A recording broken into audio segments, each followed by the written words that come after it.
বাংলাদেশের ব্যক্তি ঢুকছে কি করে, এটা তো সম্পূর্ণভাবে বর্ডারের ব্যাপার। এই যে জল, স্থল, অন্তরিক্ষ কোনো পথে যদি ঢোকে, তো তাহলে সেটা তো বিএসএফ বা কোনো কেন্দ্রীয় এজেন্সি দেখবে।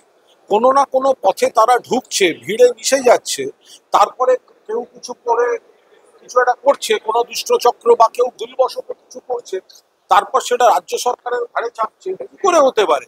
কিছুদিন আগে ত্রিপুরার আগরতলা স্টেশনে ধরা পড়লো বাংলাদেশ থেকে ঢোকা একটা গ্রুপ, তারা দিল্লি যাচ্ছে, আর একটা গ্রুপ কলকাতায় আসছে। কলকাতায় ধরা পড়লে তখন হয়েছে হয়তো কলকাতায় কেন?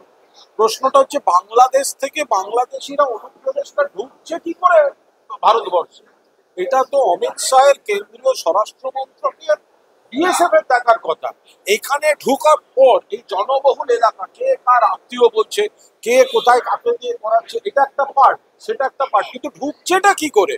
ফলে গোড়ায় গলদ হয়ে যাচ্ছে, আর সেটা নিয়ে পলিটিক্স হচ্ছে।